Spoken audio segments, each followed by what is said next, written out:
अब इसको आपका दिखाते हैं। ऋग्वेद मंडल नंबर 9 सूक्त नंबर 86 का, ऋग्वेद मंडल नंबर 9 सूक्त 86 का मंत्र 26। इसमें वही प्रमाण जो का जो वही प्रमाण जो कबीर सागर में धर्मदास जी ने बताया आंखों देख के, वो जो का जो प्रमाण आपके पवित्र वेदों में मिलेगा। देखिएगा, ऋग्वेद मंडल नंबर 9 सूक्त 86 का मंत्र 26 है। यहाँ है ये कबीर शब्द, हम इसको कबीर बोल रहे हैं, वह को हम वह बोलते हैं अपने देसी लैंग्वेज में, देसी भाषा में।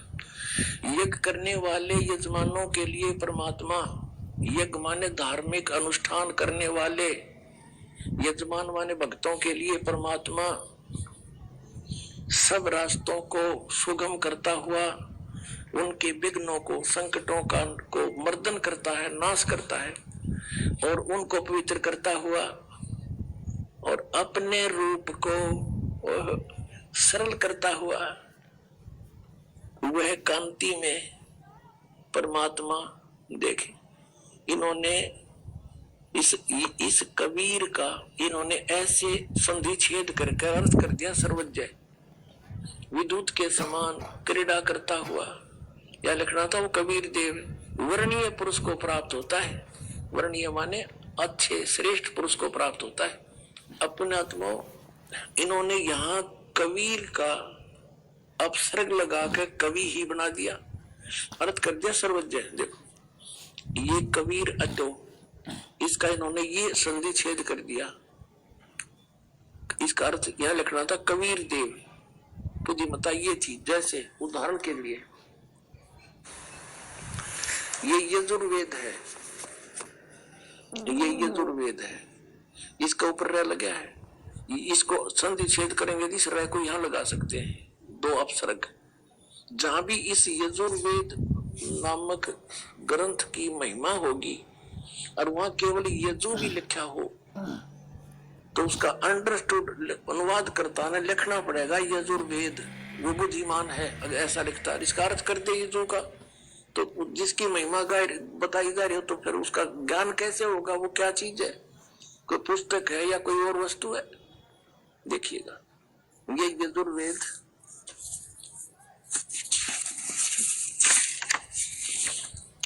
ये प्रकाशक है सार्वदेशिक कार्य प्रतिनिधि सभा 2/5 महर्षि दानंद भवन रामलीला मैदान नई दिल्ली से।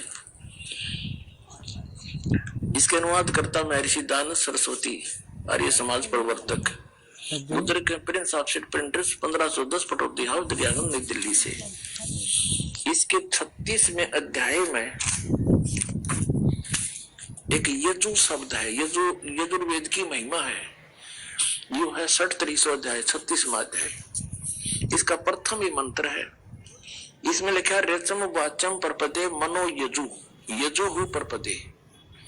यहां देखो इसका अनुवाद यहां किया महर्षि दानंद ने। यहां लिखा कि ये यजु का अर्थ इसने यजुर्वेद करना पड़ा, ओनली यजु लिखा मूल पाठ में, तो बिल्कुल ठीक किया। और यहां अगर कर देता इसका अर्थ तो कैसे पता लगता है महिमा यजुर्वेद की है किसी और की।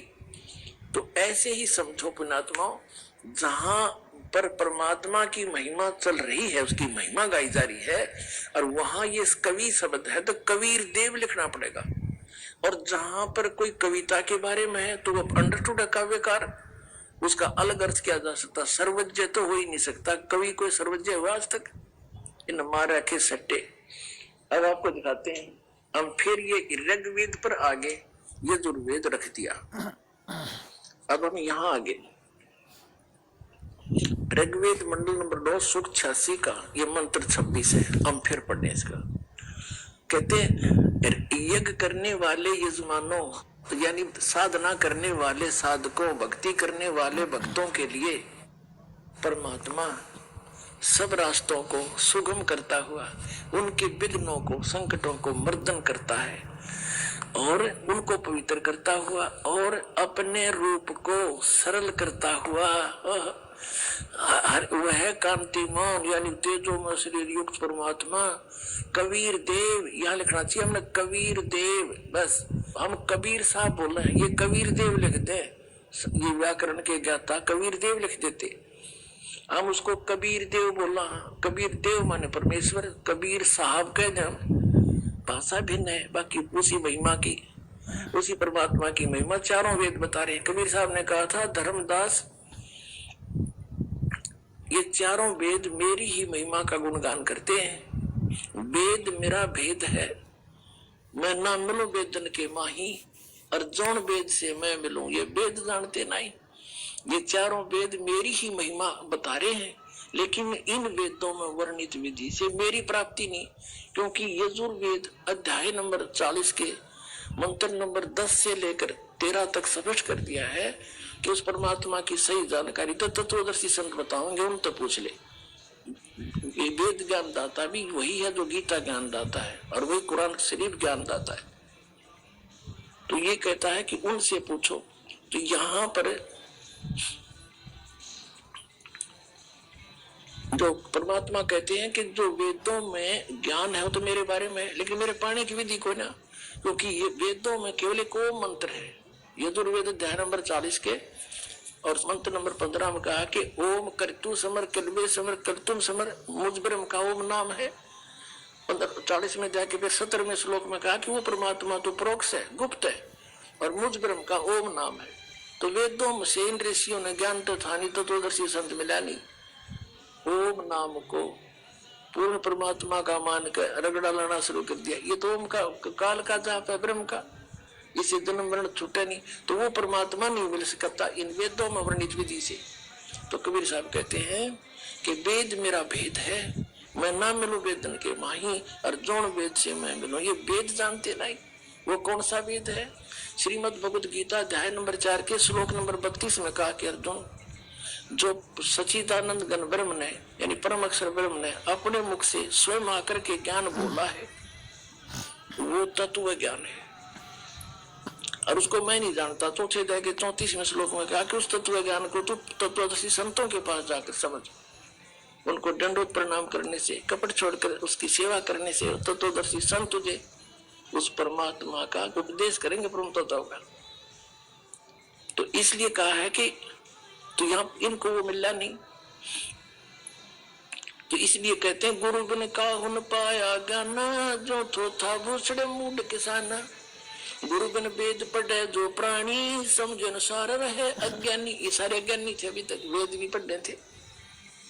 अब फिर क्या बताते कबीर साहब के जौन वेद से मैं मिलूं वो तत्व ज्ञान, वो वेद जो भगवान ने स्वयं आकर बोला और इस दास के सामने उसने खोला, अरे बाप के सामने दास ने ढूंढा ठा दिया, और आप भर लो इसके अपने भंडार परमात्मा की तरफ से।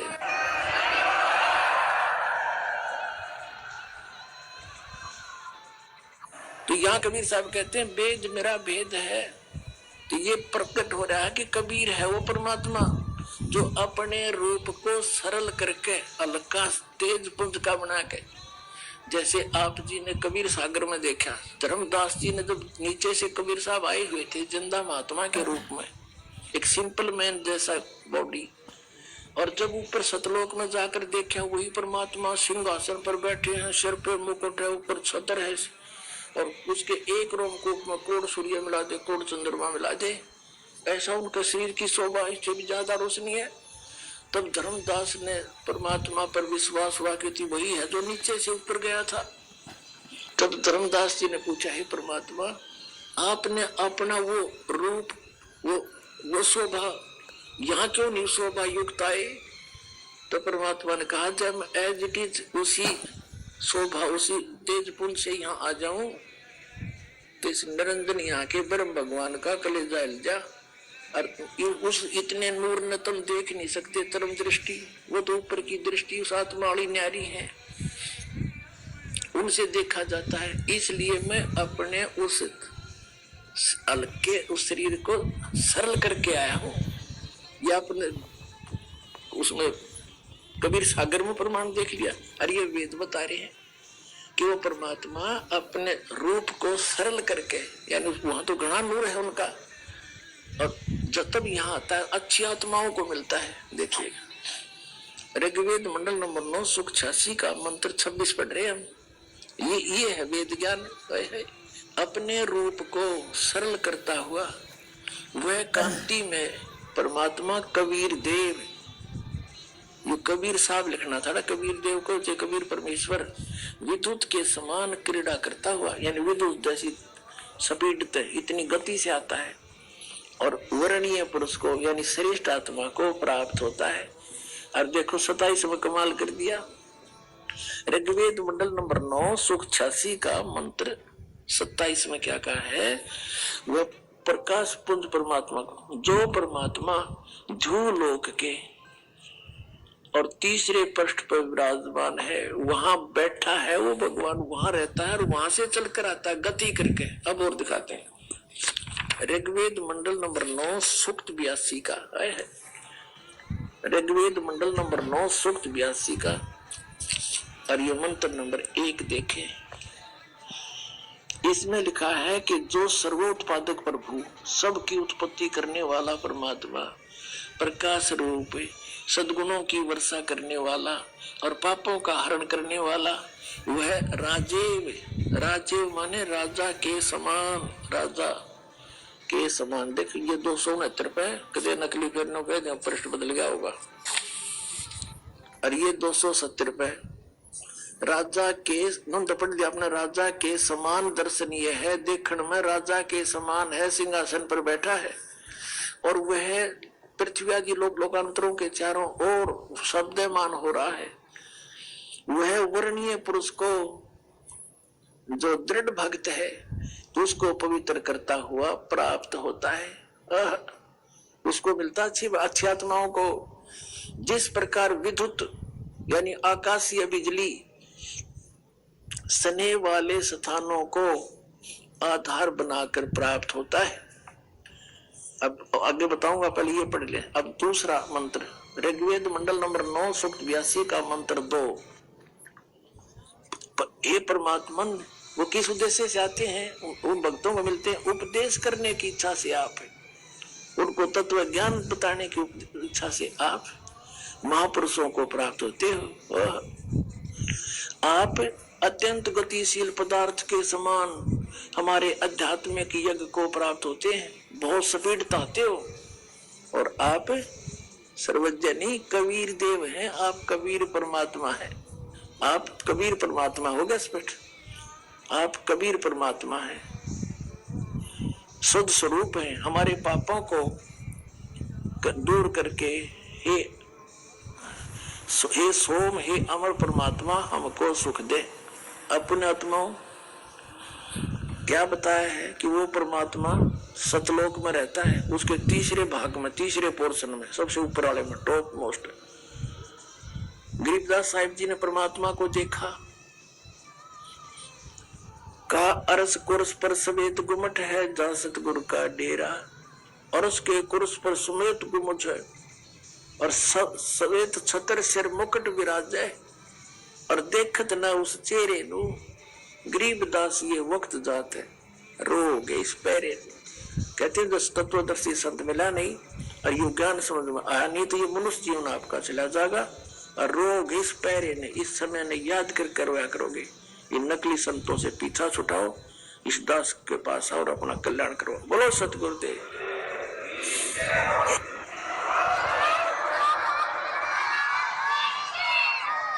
पुण्यात्माओं, इन सभी सदग्रंथों ने और आंखों देखा महापुरुषों ने रल मिलकर सिद्ध कर दिया, कबीर इज गॉड, नर आकार है, सतलोक में रहता है, वहां से चल कर आता है। तो ये लीला कबीर भगवान ने की है, वो परमात्मा है, वो हम सबका पिता है, हमारे लिए भटक रहा है, उसको पहचानो और कल्याण करवाओ। बोलो सतगुरुदेव। परम पिता